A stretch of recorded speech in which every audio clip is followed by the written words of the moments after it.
अस्सलाम वालेकुम व मार का क्या हाल है। बड़े एक दुख दी खबर है।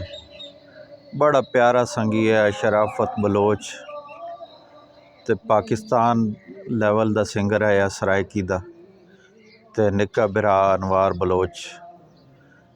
ते बड़े कोई इंसान और अजीम इंसान। मैडे तो बहुत सारे निकेरे है राती शोदे कदाई कई प्रोग्राम तो आने पे ते एक्सीडेंट थिया मियाँ वाली दे कोल ही अपने वाले घर यानी अज मियाँ वाली तो थोड़े जे दूर है वहाँ बचना तो अगे करके थोड़ी जी फासला रहने ने या कोई चंद किलोमीटर करे दा एक्सीडेंट थिया ते शोदे अपने फार्चूनर ही है ते 7 बंदे फौत हो गए। उन्होंने बड़े करीबी संगी ते ड्राइवर ते बाकी जेड़े उन्होंने टीम दे कारकुन है ते जेड़े बहुत करीबी है वो सारे अमूमन शराफत दे नाल उसे दी गड्डी च ही होने ते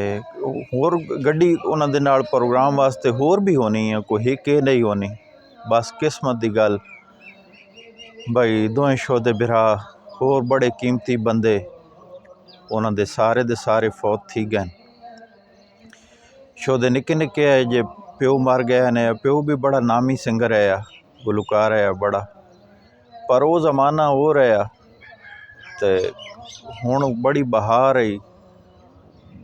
बड़ी गल आई उन्होंने तो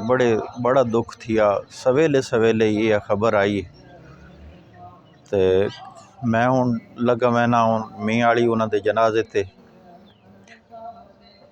बस कुदरत का निज़ाम है बंदा जेड़ा वो बेवस है कुछ भी नहीं कर सकना। माँ शोदियां दी जीनी गई तो हुण वेखो ना उपरी गल बई उस फैमिली दे विच सिद्धा उन्हां दूहां नाल ही तल्लुक है तो बड़ा गहरा तल्लुक है। मिट्टी चंड सूण मैंडी उस गाए है तो बड़ा पॉपुलर सॉन्ग है असीडी बोली दा इंज यार असीडे चैनल वास्ते दूहां बेरावां शुरू इंजे उन्होंने घर बैठे हैं तो उन्हें हिंजे आपे शुरू कर दिता असां बिल्कुल उन्होंने ही आख्या तो उन्होंने जनाब साडा चैनल हालांकि है भी उस वेले शुरू दे दिहाड़े को चंद को 40-50 सबसक्राइबर है उन्होंने जनाब उस वेले गाया तो बड़ा मुहब्बत करने वाले लोग बिल्कुल शोदे दे निक्के निक्के जातक बहु भी होया तो जोड़ा सारे तो वड्डा जातक तो जातकी है ना उसकी को ज़्यादा तो ज़्यादा उम्र हो गई तो 3-4-7-8 साल हो सी बाकी सारे उस तो निकले तो हुण कोई जिहा बंदा भी नहीं पिछे उस फैमिली जिदे नाल असीं राबता करके तो जनाजे दा टाइम ही पुछ गिना तो बस दुआ करो सारे लोग भाई अल्लाह ताला हे जी कहीं नाल ना करे हे जी कहीं ना पेश ना आवे। बड़ा दुख है बेइंतहा दुख ते बड़े अजीम संगी और इत्थे साडे कोल आने भी राने कठवाई ते या सूणा दे विच कनट्टी इदा दे आने वैने भी राने ते बस ये घर तो कशो दे अंदर ठह गया। बुढ़ड़ी माँ पत्नी हुण के करे सी जे सितरे दुखां दा उन्हां पालिया तो वत ये गल बई मैं इस ये जड़ी है ना